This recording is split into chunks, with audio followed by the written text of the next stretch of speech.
Bueno, mis amados hermanos, le damos gracias a Dios por poder traernos en salud, en paz y que podemos reunirnos, poder guardar su día. En muchos lugares aquí en la tierra donde este privilegio que estamos teniendo de poder reunirnos con amplia y limpia conciencia, simplemente no lo tienen.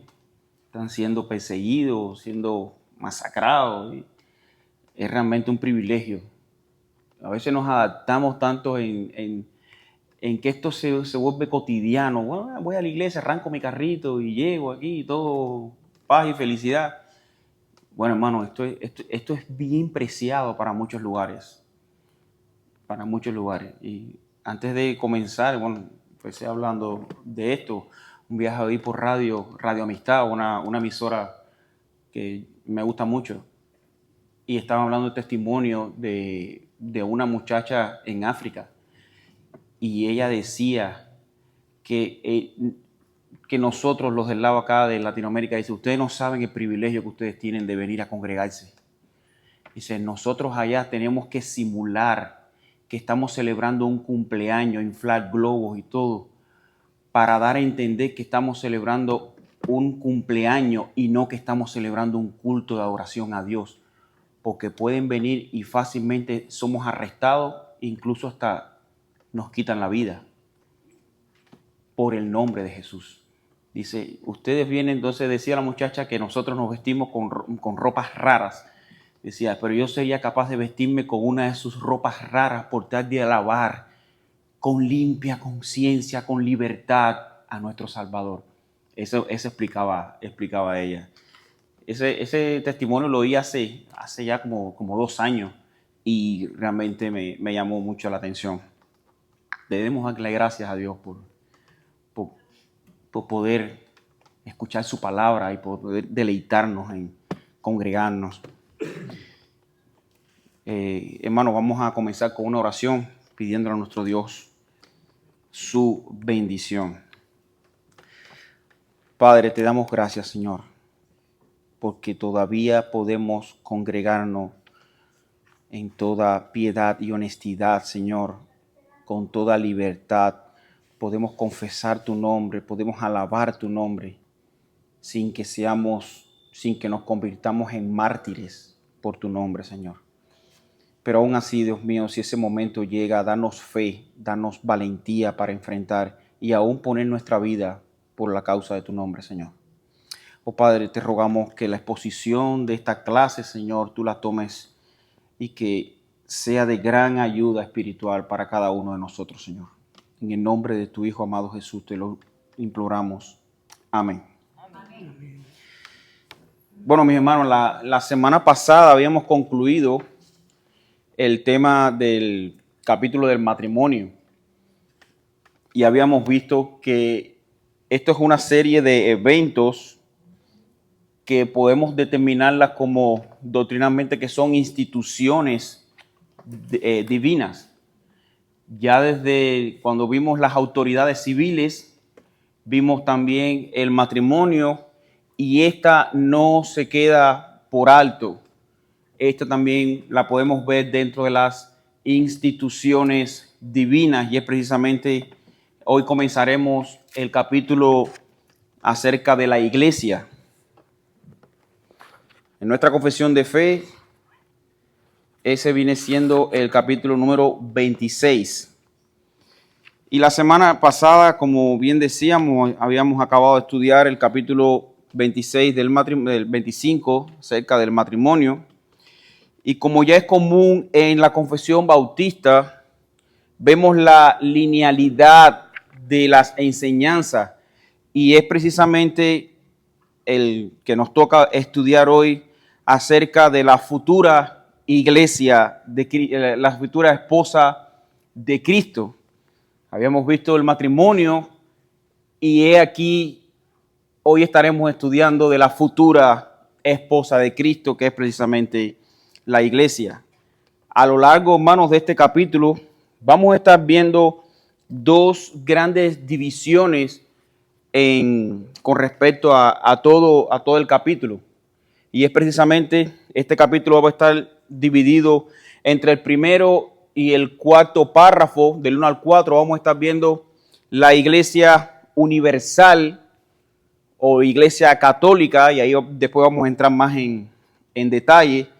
Y del párrafo 5 al 15, vamos a estar viendo la otra división de la iglesia local. Y quiero comenzar primeramente dando crédito al pastor Sam Waldron por sus comentarios de la Confesión Bautista de Fe de 1689, ya que estos me sirvieron mucho para la confesión de esta clase por la información tan valiosa que ahí se expone. En este capítulo, la iglesia es uno de los que más se difiere abiertamente de la confesión de Westminster. Y como ustedes saben, antes de la Confesión Bautista de Fe hubieron muchas más. Estuvo la de Westminster, estuvo la de Saboya, y resulta que con respecto a la confesión puritana de Westminster, esta difiere bastante. De hecho, comenzamos simplemente con el hecho de que la Confesión Bautista de Westminster trae solamente 6 párrafos hablando de la iglesia, a lo que la iglesia bautista, a lo que los bautistas reformados o puritanos bautistas, decidieron ponerlo hasta 15 párrafos. Y es precisamente ahí lo que nos puede dar a entender la convicción y la necesidad que ellos vieron de priorizar la enseñanza de la iglesia, exponer qué cosa es la iglesia, quién es la iglesia. Y dentro de todo esto, por ello vemos que no son los únicos que difirieron con la confesión de Westminster sobre esta cuestión. Y esta diferencia se debe a que los bautistas tomaron mucho de su declaración de fe de declaraciones parecidas en una plataforma política eclesiástica publicada por la Declaración de Saboya por los puritanos congregacionalistas en el año 1658. Las ideas que se hallan en este capítulo no son por tanto exclusivamente de los bautistas, sino ideas propugnadas por tales puritanos congregacionalistas. O sea, que ellos fueron los primeros que empezaron a hablar y a exponer todo este conocimiento acerca de la iglesia. Entre los nombres más relevantes que tuvieron lugar en la inclusión de estos párrafos en la confesión de fe, la que tenemos nosotros, se encuentra Thomas Godwin, John Owen, John Cotton y Jonathan Edwards. Estos nombres me imagino que a muchos de nosotros nos suenan bien familiares. Solo la idea de colocarlas en la confesión es propio de los bautistas. Ahora, solamente el hecho de la división sustancial entre la iglesia universal y la iglesia local hablan por sí solo de la importancia que los puritanos bautistas le dieron a la iglesia local. Habiendo dicho esto, vamos a comenzar entonces leyendo el párrafo número 1 de nuestra confesión de fe.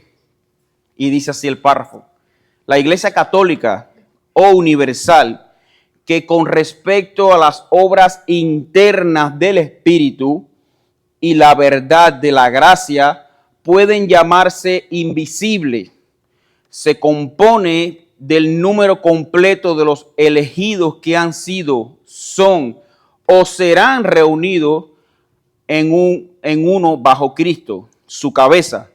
La iglesia es la esposa, el cuerpo y la plenitud de aquel que lo llena todo en todo. Y quiero, hermanos, que hay varios textos que podemos ir buscando. Entre ellos se encuentra Hebreos capítulo 12, versículo 23. Y en este texto encontramos cómo el autor de la carta va especificando quiénes son los que componen la congregación de estas iglesias invisibles. Si algún hermano lo tiene, por favor, lo puede leer. Dice a la congregación de los primogénitos que están inscritos en los cielos, a Dios el juez de todos, a los espíritus de los justos hechos perfectos, a Jesús el mediador del nuevo pacto y a la sangre rociada que habla mejor que la de Abel.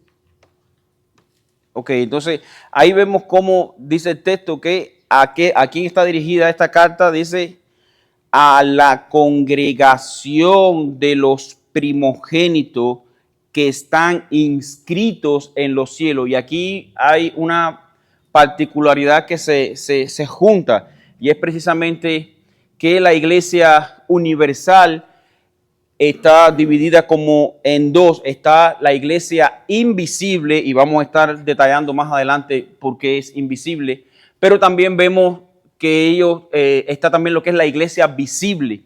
Y esta iglesia visible, este texto habla de eso mismo. Dice a la congregación de los primogénitos. Aquellos, dice, que están inscritos en los cielos. ¿Ves? Ahí vemos cómo el autor de la carta puede identificar esa iglesia visible, pero también puede estar argumentando a aquellos que pertenecerán a la iglesia invisible. Invisible temporalmente porque son aquellos que dice que están inscritos en los cielos.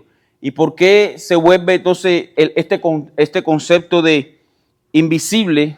Porque precisamente son los elegidos. ¿Y quién es quien controla o quien sabe quiénes son los elegidos? Dios. En Colosenses capítulo 1, versículo 18. Sí, hermana, léalo, por favor. Y Él es la cabeza del cuerpo, que es la iglesia. Él es el principio, el primogénito de entre los muertos, para que en todo tenga la preeminencia. O sea, ahí estamos viendo que Él es la cabeza del cuerpo, y ahí estamos viendo la unión. Y eso fue una de las cosas, las particularidades que tuvieron los bautistas reformados. Ellos entendieron el valor que hay en cada iglesia local.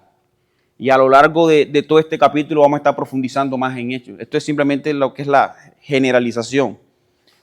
Dice Efesios capítulo 1, versículos 22 y 23. Si algún hermano lo tiene, por favor, puede compartir la lectura.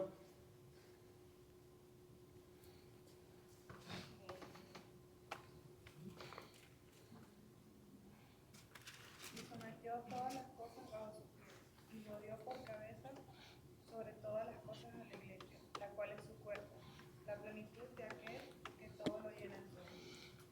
Exacto, y eso es importante, hermano, porque debemos entender el rol de la iglesia. Nosotros, y cuando hablo del rol de la iglesia, no solamente de los miembros, sino aún de los pastores, nosotros no somos más importantes que Dios.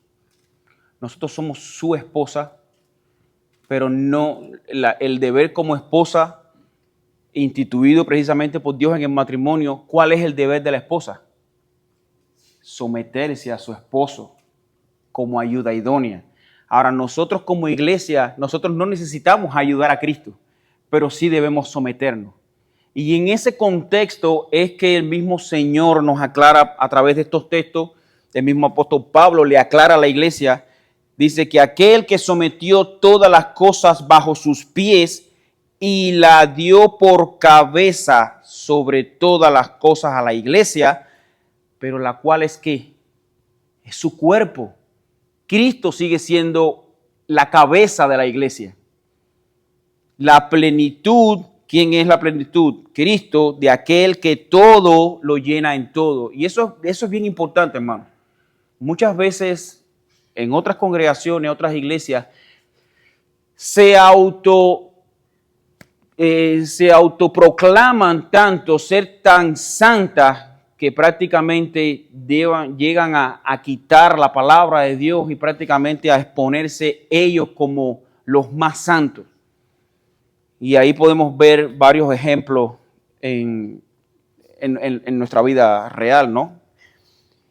Dice capítulo 5, versículo 23 de la propia carta a los Efesios, dice, porque el marido es cabeza de la mujer, así como Cristo es cabeza de la iglesia, la cual es su cuerpo y Él es su Salvador. O sea, nosotros como miembros de la iglesia, y eso es algo que también nos debe llamar a reflexión. Hermanos, nosotros no somos pertenecientes a un club social. Nosotros somos miembros de una iglesia y esta iglesia es parte del cuerpo de Cristo. Nosotros no estamos desligados de Dios. Nosotros, la importancia que tenemos es que nosotros somos parte del Señor y parte importante, somos su cuerpo, pero Él es nuestra cabeza. Y me gusta mucho cómo Efesios 5:23 lo llama, dice, y Él es su Salvador. Él es nuestro Dios, Él es nuestro sustentador, pero aún más lo aclara, Él es nuestro Salvador. Lo que toma sentido la iglesia es precisamente porque es salvada por Dios, salvada por su Hijo por medio de su sacrificio. Y el versículo 27 del mismo capítulo 5 dice, a fin, y como hemos dicho otras veces, Dios no hace nada al azar. Dice, todo tiene un propósito, todo llamado tiene un propósito, toda obra de Cristo tiene un propósito. Y este es el propósito, dice, a fin de presentársela a sí mismo, una iglesia gloriosa, que no tuviese manchas, ni arrugas, ni cosas semejantes, sino que fuese santa y sin mancha. Versículo 32. Grande es este misterio, mas yo digo esto respecto de Cristo y de la iglesia. Ven, aquí en este momento es tan importante nuestro Señor y Salvador como la salud y la existencia de la iglesia.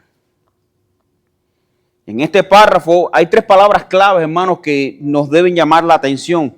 Y es el término, primero es el término católico, y esta significa universal. Cuando hablamos de la iglesia católica, nos referimos a la iglesia universal y no a la iglesia romana que se llama a sí misma universal o católica. Y precisamente en medio de esto debemos nosotros hacer una aclaración, precisamente porque hay grupos heréticos haciendo uso de términos que son bíblicos. Decir que nosotros pertenecemos a la iglesia católica es bíblico pensarlo, pero en el sentido tergiversado del uso que le dan los católicos, no podemos identificarnos como tal. Pero es una realidad cuando nosotros somos parte de la iglesia católica. Ahora, enseguida hablar del término católico, enseguida viene ese erizamiento, ese sentido incómodo, precisamente porque nos han hurtado ese término bíblico que también nos identifica a nosotros. Nosotros somos parte de la iglesia católica, de la iglesia universal de Cristo. Otro ejemplo lo podemos encontrar con los mal llamados testigos de Jehová.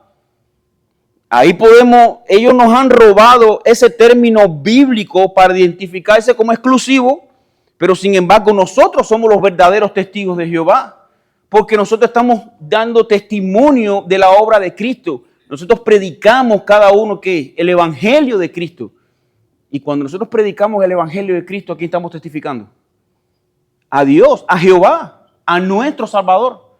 Pero volvemos a sentir esa misma sensación incómoda cuando podemos decirle, no, tú eres testigo de Jehová.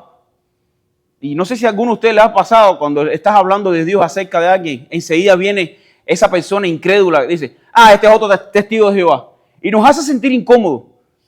Pero es porque han tergiversado el término. Nosotros sí somos testigos de Jehová, por supuesto.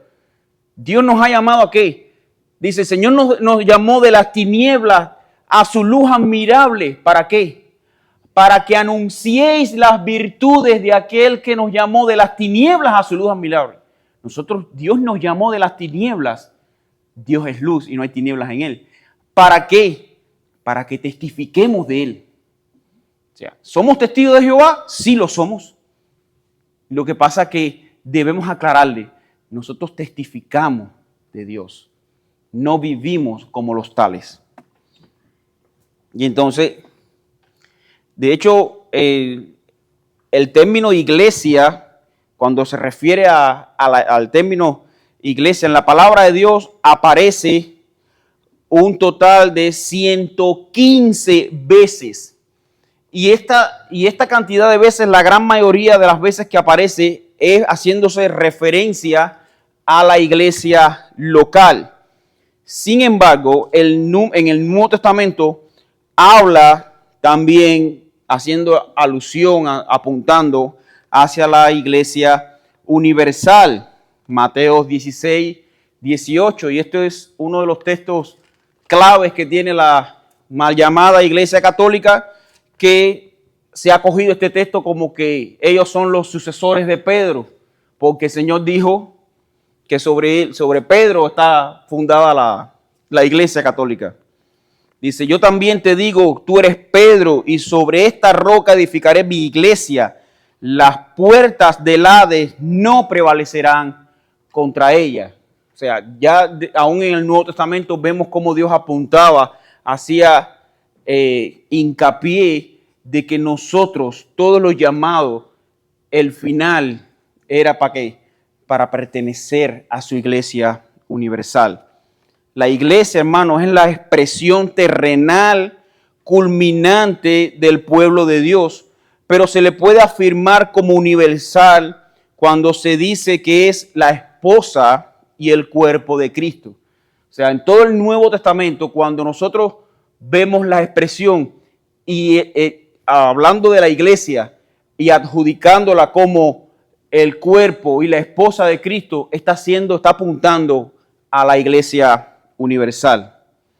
La segunda palabra que vemos que es relevante en este primer párrafo es precisamente la palabra invisible, como habíamos tocado al principio, que vamos a explicar qué es. Bueno, es precisamente su composición. Y si vamos nuevamente al primer párrafo, vemos que dice que la Iglesia Católica o Universal, que con respecto a la obra interna del Espíritu y la verdad de la gracia, puede llamarse invisible.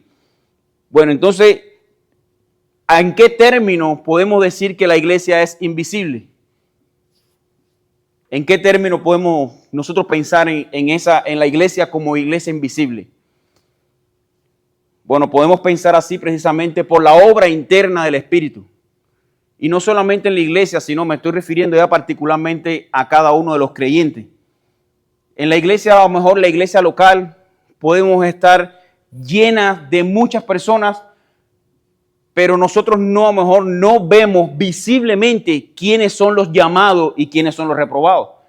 Pero por eso es la iglesia invisible, porque es la obra interna del Espíritu Santo obrando particularmente en cada uno de los que van a componer la iglesia visible.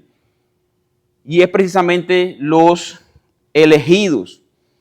De ahí el hecho de que la iglesia invisible es la composición de todas las iglesias locales visibles, pero con una particularidad que la vamos a ver en el segundo párrafo.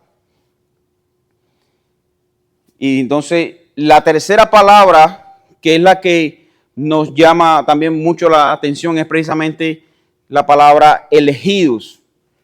Y bueno, ¿quiénes son estos? Bueno, en Apocalipsis capítulo 6, versículos 10 y 11, vemos que estos elegidos son los que, dice el párrafo de la confesión de fe, estos son los elegidos que han sido, son y serán reunidos en uno bajo Cristo.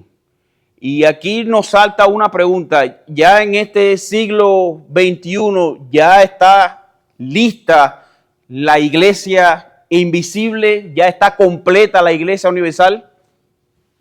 No, no está completa. Y el apóstol Juan, escribiendo el Apocalipsis, Dice que relata este suceso en el capítulo 6 de Apocalipsis, versículos 10 y 11. Y dice, después de haberse abierto el sello, dice, clamaban a gran voz diciendo, ¿hasta cuándo, Señor santo y verdadero, no juzgas y vengas nuestra sangre en los que moras en la tierra? Y se les dieron vestiduras blancas y se les dijo que descansasen todavía un poco de tiempo hasta que se completaran el número de sus consiervos y sus hermanos que también habían de ser muertos como ellos. O sea, ahí todavía, hermanos, no se ha completado el número de los que van a pertenecer a la iglesia universal. Pero el texto de Hechos dice que el Señor añadía a la iglesia a los que iban de ser salvos, todavía está vigente. Aunque ese texto esté en un libro histórico, todavía está vigente la obra del Espíritu y lo podemos ver en cada uno de nosotros. Dice el párrafo 2 de la Confesión Bautista de Fe con respecto a la iglesia, dice, todos los que en todo el mundo profesan la fe del Evangelio y obediencia a Dios por medio de Cristo conforme al Evangelio, que no destruyen su propia profesión mediante algún error que verta el fundamento o conductas contrarias a la santidad, son y pueden ser llamados santos visibles. De los tales deben estar constituidas todas las congregaciones locales. Y entonces, ¿quiénes son, hermanos, habiendo leído el texto, el párrafo, quiénes son los que componen esta iglesia? ¿Qué dice el párrafo? Dice que todos estos que ¿qué? Y hay un detalle importante primeramente. Dice, en todo el mundo no hay distinción de raza, sexo o color de piel, pero sí hay una particularidad. Y es que aquellos que en todo el mundo tienen que profesan la fe del Evangelio y obediencia a Dios. Todos los que en cualquier lugar invocan el nombre, bueno, 1 Corintios capítulo 1, versículo 2, disculpe, estaba leyendo el texto. Dice que este texto estaba dirigido, dice, a la iglesia de Dios que está en Corinto, a los santificados en Cristo Jesús, llamados a ser santos, con todos los que en cualquier lugar invocan el nombre de nuestro Señor Jesucristo, Señor de ellos y nuestro. Y aquí hay tres características que podemos ver en el texto. Tres características que nos hablan de quiénes, de que esas marcas indelebles, esas marcas que no se deben borrar, que nos identifican como verdaderos creyentes. Primeramente, a los santificados en Cristo. Nosotros somos llamados santos por esa obra santificadora de ¿quién? ¿Y sobre quién? De Cristo sobre nosotros. Llamados a ser santos. O sea, hay un llamado a ser santos. Un llamado de Dios sobre aquellos que van a componer la iglesia. Y dice, y también dice, a los llamados a ser santos con todos los que en cualquier lugar invocan el nombre de nuestro Señor Jesucristo, Señor de ellos y nuestro. Entonces, ¿cuál es esa tercera característica que marca al verdadero creyente para que va a componer la verdadera iglesia? ¿Qué dice el texto? Llamados a ser santos con todos los que ¿qué? En cualquier lugar invocan el nombre de nuestro Señor Jesucristo. Y el mismo Señor lo dijo, dice, no todo el que me dice Señor, Señor entrará en el reino de los cielos. Pero ahora no va a entrar nadie en el cielo que no invoque el nombre de Dios. No va a entrar nadie en el cielo que no sea llamado por el Señor. Y mucho menos va a entrar nadie al cielo que no sea santificado por la sangre de Cristo. Eso es un hecho. Y esto los autores de la confesión de fe, ellos lo marcaron tan claro precisamente por el ataque doctrinal que estaban recibiendo. Sobre todo, acuérdate que viene de un contexto donde se estaba viendo mucho la venta de indulgencia de esas personas pecadoras que ni sabían absolutamente nada, pero solamente, como le dijeron, que con un par de monedas ya todo se había resuelto. O sea, ¿hasta qué punto estaban llevando el sacrificio de Cristo? Al punto de que ni les importaba.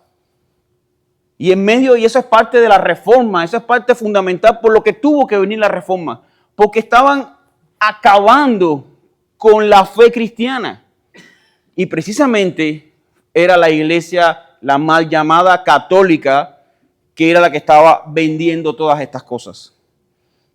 Entonces, hay tres características fundamentales de los que componen esta iglesia. Y el párrafo habla precisamente, dice, todos los que en todo el mundo profesan la fe del evangelio y obediencia a Dios por medio de Cristo conforme al evangelio. Eso lo estamos leyendo en el segundo párrafo de la Confesión Bautista de Fe. Entonces, la primera característica tiene que profesar la fe del evangelio. ¿Y qué más?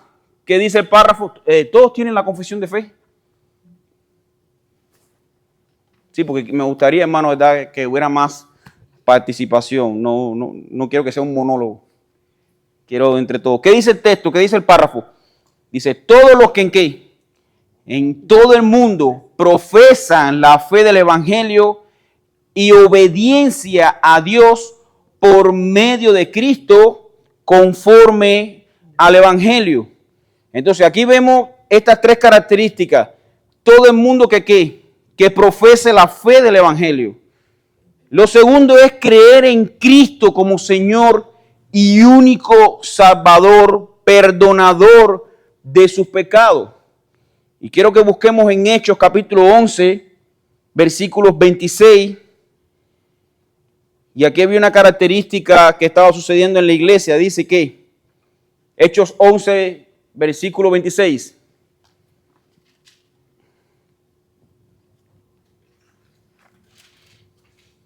Y se congregaron allí todo un año con la iglesia y enseñaron a mucha gente, y a los discípulos se les llamó cristianos por primera vez en Antioquía. ¿Qué dos características importantes estaban sucediendo en esa iglesia? Primero, y se congregaron. Cada uno de nosotros va a pertenecer, antes de pertenecer a la iglesia universal, nosotros perteneceremos ¿a qué? A una congregación, a una iglesia local, a una iglesia visible. Dice, ¿y qué? ¿Qué era lo segundo que pasaba en esa iglesia? Muy importante. Y enseñaban a mucha gente. ¿Cómo podemos nosotros estar anclados en una sana doctrina? A menos que estemos siendo enseñados por la palabra de Dios. Entonces, dice que ellos se congregaron allí todo un año con la iglesia y enseñaron a mucha gente.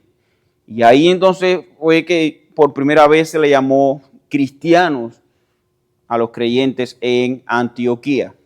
Segunda característica importante que debe estar en cada creyente que está correctamente llamado a pertenecer a una iglesia. Dice la segunda parte del párrafo del párrafo número 2, dice, que no destruyen su propia profesión mediante algún error que verta, o sea, que salga el fundamento o conductas contrarias a la santidad. Hermano, ¿qué está queriendo decir los autores de la confesión de fe? Bueno, primeramente es que el verdadero creyente no cae en errores fundamentales. ¿Y qué quiere decir los autores de la confesión de fe con esos errores fundamentales? Pregunta.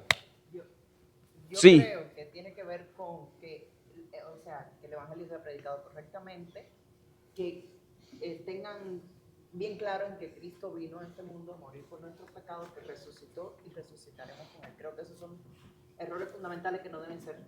Exactamente. Hay varios, hay muchos, pero dentro de los que más, alguien que me dé otro ejemplo. Dice aquí que no andan haciendo cosas contrarias al fundamento de la fe y la santidad. Como por ejemplo, viene alguien y dice, bueno, sí, a mí me gusta leer mucho el Nuevo Testamento porque para mí hay libros en el Antiguo Testamento que para mí no son inspirados y yo no los leo mucho. Pero bueno, yo sí leo Marcos todos los días y me gustan mucho los salmos. ¿Qué usted cree de esa persona? Yo no he entendido el evangelio. ¿Me entendido? Dice la palabra de Dios, dice, toda escritura es ¿qué? Inspirada por Dios.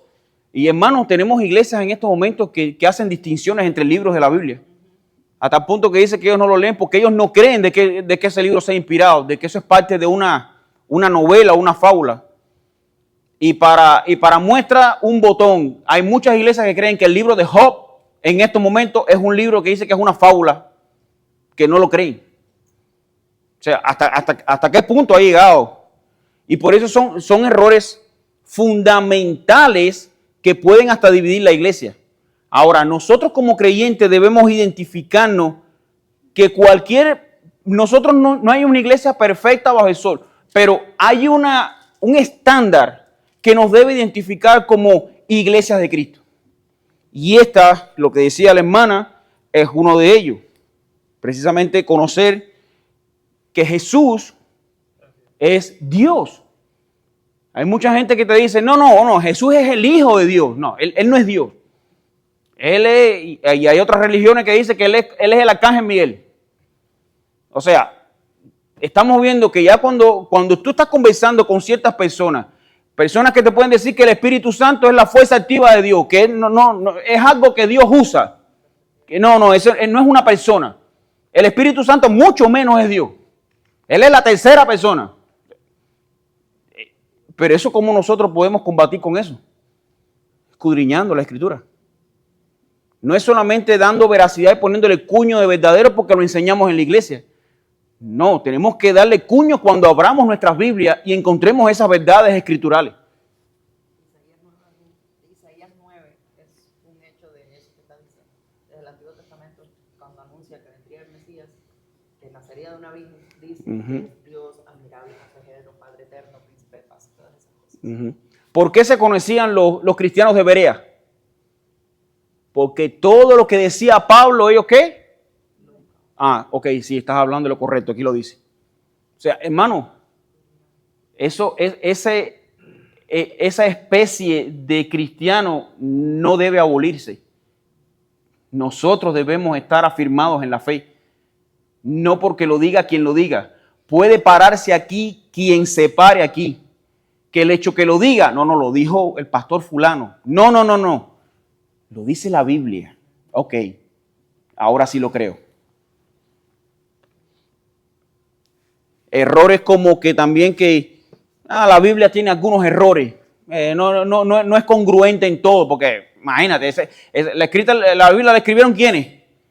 El famoso clásico que te pone todo el mundo. La Biblia es escrita por hombres. Yo no voy a hacerle caso a... No, hermano. La Biblia es inspirada por Dios. Dice toda la Escritura. No, desde el Génesis hasta el Apocalipsis. No te pases ni le busques un libro antes del Génesis. Desde el Génesis hasta el Apocalipsis, toda la Escritura es inspirada por Dios.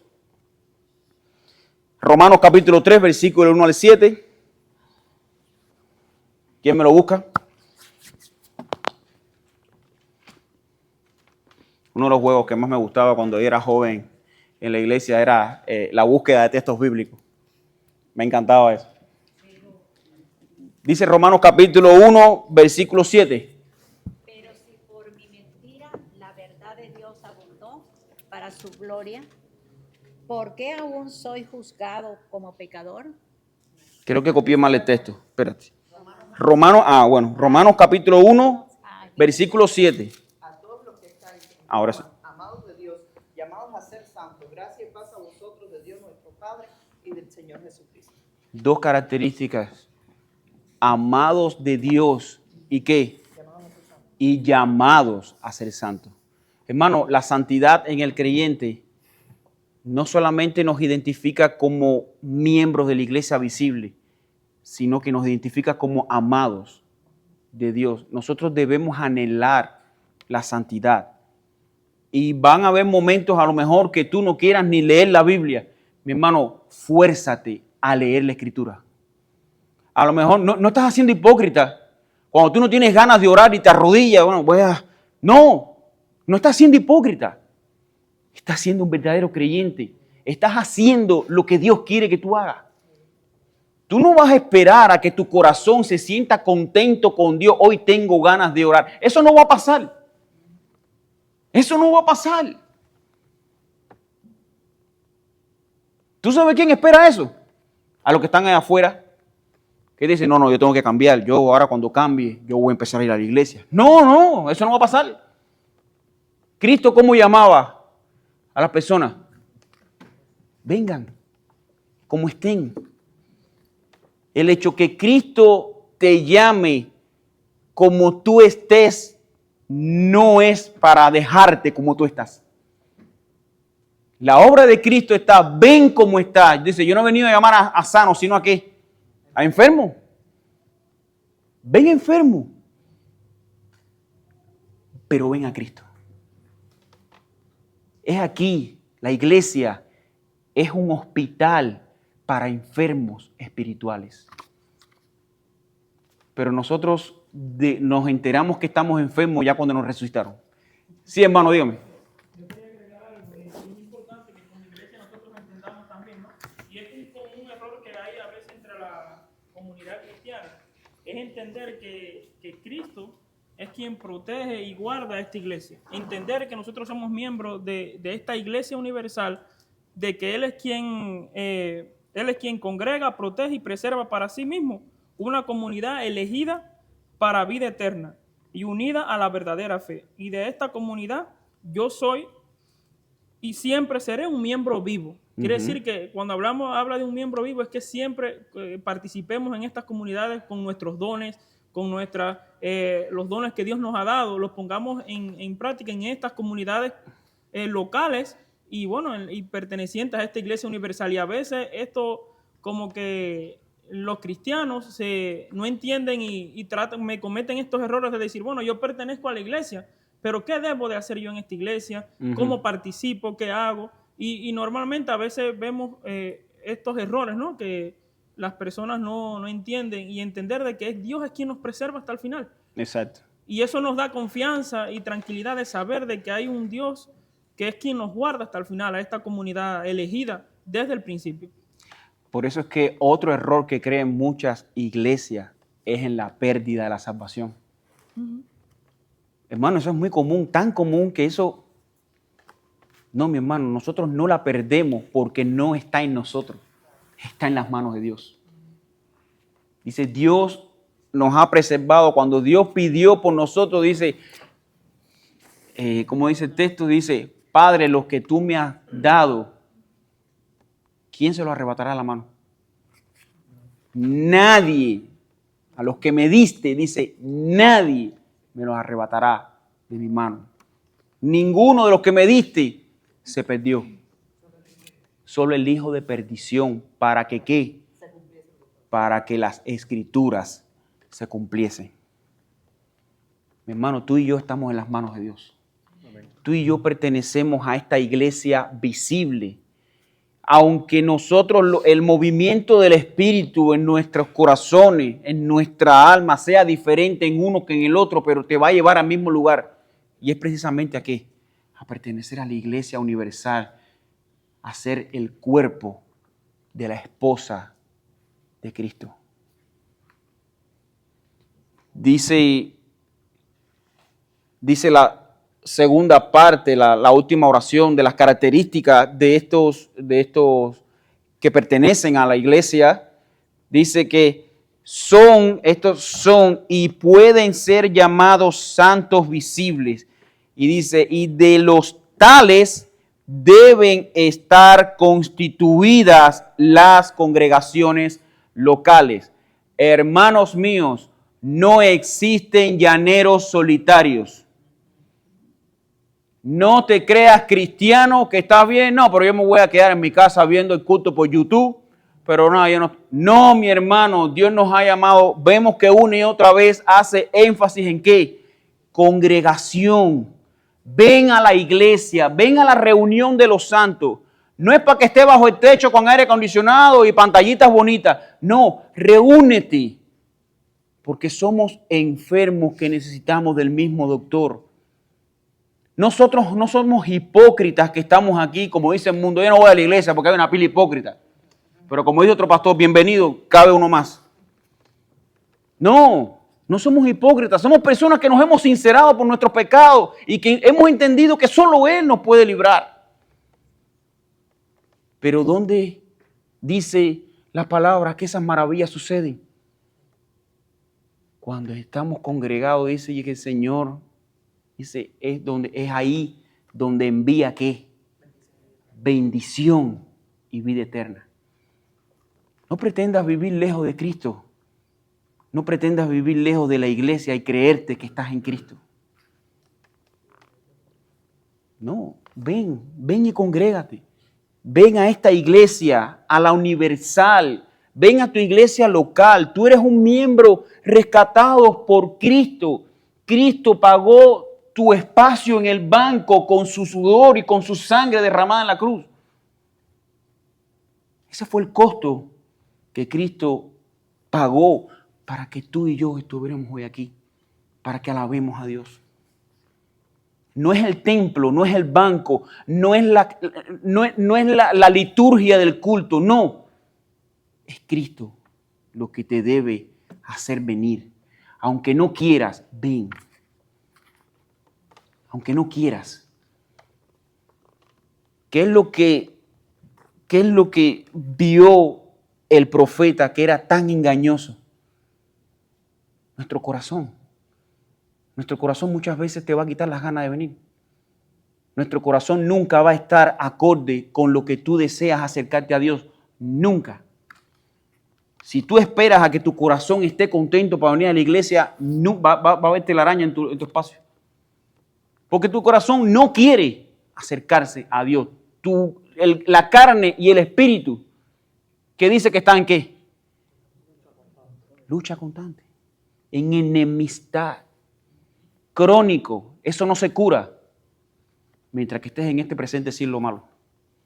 Entonces, lo que hemos visto hasta aquí, hemos visto que la iglesia universal que se compone, dice, esta es llamada también invisible. ¿Por qué? Porque esa iglesia se le llama la iglesia invisible. Sí, ¿y por qué más? ¿Qué dice el párrafo número 1? Por la obra del Espíritu, esa obra interna del Espíritu y la verdad de la gracia. Por eso es que puede llamarse invisible. ¿Y por quién se compone ese grupo? Dice, por aquellos que han sido, ¿qué? Por el número completo de los elegidos que han sido, son y serán reunidos en uno bajo Cristo. Que Cristo es su cabeza y nosotros ¿qué somos? La esposa, el cuerpo de la plenitud de Cristo. Ahora, esa característica que nos compone a nosotros como iglesia es porque, ¿qué hacemos? Porque profesamos ¿qué? La fe en Cristo, dice el párrafo número 2. Porque profesan la fe del Evangelio, la obediencia a Dios por medio de Cristo, conforme al Evangelio. Y que otra característica, hermano, lo que vimos de los errores fundamentales. Un verdadero creyente no se deja engañar por errores fundamentales. A lo mejor podemos ser arrastrados de cierta manera por algo externo. Que si una iglesia que bautice niños o no, que la Santa Cena debemos no, que tenemos que practicarla todos los días, otros que una vez al mes. Eso es periférico. Ahora, una iglesia que te dice, no, yo nada más que creo en Jehová, porque Cristo es... Una iglesia que no, yo nada más que leo desde Mateo en adelante, porque los demás no es inspirado. No, porque para mí, el Espíritu mucho menos, el Espíritu es algo que nada más que Dios usa para mover. No, son cosas que tienen que saltarle, son alarmas que tienen que estar en tu pantalla cuando aparece. Espérate, para el carro. Aquí mismo se paró. Espérate, ¿cómo es esto? ¿Cómo? No, que Dios, yo no entiendo a Dios. Dios a veces salva a la gente sin arrepentirse. Aguanta, espera un momentico. No. O porque no, pues Dios ama a todo el mundo, igual, él va a salvar a todo el mundo. No, aguanta. Hay cosas, hermanos, que en la vida cristiana no se negocia. Y mucho menos cuando atentan directamente contra la persona de nuestro Señor Jesucristo. Hay cosas que no se negocian. Y muchos de nosotros, cuando venimos a la reforma, venimos al conocimiento de la palabra de Dios, venimos a veces con trasfondos de denominaciones. Y eso es normal, venimos así. Pero eso debe terminar cuando nosotros venimos a la verdad de la palabra de Dios. Si lo dice la palabra de Dios, tienes que cambiar tu mente. Porque no lo dice el pastor de la iglesia. No lo dice el maestro de la escuela dominical. Lo dice la palabra de Dios. Hay cosas, hermanos, que no se negocian. ¿Y por qué? Porque dice que esto debe ser conforme al evangelio. Estas personas no destruyen su propia profesión mediante algún error que everta del fundamento o conductas contrarias a la santidad. No importa cómo tú andes, Dios te ama, Dios es amor. No debes practicar el pecado. No es que no peques, somos imperfectos, vamos a caer, pero no es practicar el pecado. Hay una gran diferencia. Dice que estos fundamentos, dice que pueden ser contrarios a la santidad. Estos son y pueden ser llamados visibles santos. Santos visibles, de los cuales deben estar constituidas todas las congregaciones locales.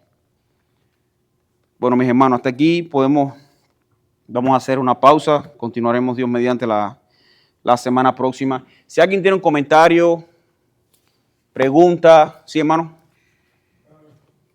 Yo he visto la diferencia de una iglesia reformada a las iglesias denominacionales pentecostales y todo eso. Yo creo que a veces el error muy grande es querer como añaden cosas a las doctrinas, como que quieren hacer el trabajo del Espíritu. Se nos olvida que el único que puede salvar y convencernos de pecados y errores que cometemos es el Espíritu. Exactamente. Los ministros solamente tienen que dedicarse a enseñar la Biblia tal y como está. Tal y como está. Sin añadir ni quitarle. Y lo demás es el Espíritu el que se encarga de convencer y añadir a la iglesia los que han de creer esa palabra, ese evangelio bien predicado. Exactamente. ¿Algún otro comentario, sí, hermano? Usted habló del pasaje de Mateo 16, ¿no? Cuando Pedro, que la Iglesia Católica toma este pasaje. Y es importante, yo he visto otros comentarios sobre este pasaje y es un común error también que hoy en día sobre la declaración que hizo Pedro, que es el contexto, está diciendo, y respondió Simón Pedro, tú eres el Cristo, el Hijo del Dios viviente. Y entonces dice, unir este pasaje con el 18, y dice, yo también te digo, que sobre esta roca edificaré mi iglesia. Según algunos comentaristas, de lo que se está hablando aquí es que la roca con la cual se va a mantener esta iglesia no es sobre Pedro. No es sobre sino Pedro. sobre la declaración. Sobre la declaración, sobre la doctrina. Sobre la doctrina que Pedro estaba encerrando, porque era algo bien duro lo que él dijo, reconociendo a Cristo como el Hijo de Dios. De hecho, el mismo Señor Jesús le dice, bienaventurado eres Pedro, porque esto no fue carne ni sangre, sino mi Padre que está en los cielos que te lo reveló. O sea, fue algo que Dios te dio el entendimiento para que lo comprendieras. No, y hoy en día vemos ese error porque, por ejemplo, en los mismos testigos de Jehová, ellos no reconocen la deidad de Cristo, para nada. Entonces se llaman cristianos, hoy en día ya están usando hasta el nombre de cristiano, el evangelio y esto, pero no reconocen algo que Pedro reconoció, y sobre esto es que está la iglesia fundamentada sobre esta declaración: reconocer a Cristo como el Hijo de Dios, Como Hijo de Dios. y Dios mismo la deidad de Cristo. Ujú. Y como dijo Ese mismo es. Pablo también, que voy a parafrasear el texto, Ujú. que lo tuviéramos como anatema, el que predicaron Un evangelio diferente. al que ellos, los Exacto. apóstoles, El que venga predicando un evangelio diferente que el de este que es Cristo, este muerto y este crucificado, tenlo como anatema. y anatema es maldito. Y anatema O sea, exactamente es maldito, diabólico. O sea, ni lo oigas. porque a veces, como no se entiende bien la palabra, lo dejan así como algo suavecito. Ujú. No, es maldito, y maldito es el que es muerto eternamente. Ujú. Así mismo es. ¿Algún otro comentario, hermano? Bueno, vamos a terminar en oración entonces. Padre, gracias porque tú nos has dado, Señor, enseñanza de cómo identificarnos como tu iglesia, Señor. De cómo debemos nosotros actuar, vivir, Señor, andar cuando somos llamados a ser santos y a pertenecer a una iglesia local, Dios mío, con mira a pertenecer a la iglesia universal, Señor. Padre, gracias porque solamente entendemos que por tu obra en la cruz es que podemos ser llamados hijos tuyos, Señor, que podemos ser amados por ti, que podemos ser aceptadas nuestras oraciones, Señor. Y esto no individualmente, sino como iglesia, Señor. Padre, gracias, porque no hay mérito en nosotros, sino todo tuyo, Señor. Que tú nos abriste nuestros ojos y nos hiciste entender la necesidad de venir a ti, de arrepentirnos, de reconocerte como nuestro Salvador y de aprender cada día más de ti en la congregación de los santos, Señor. Oh Padre, gracias te damos, Padre, por los méritos de tu Hijo Jesús. Te lo pedimos todo. Amén. Bueno, mis hermanos, hemos terminado la clase.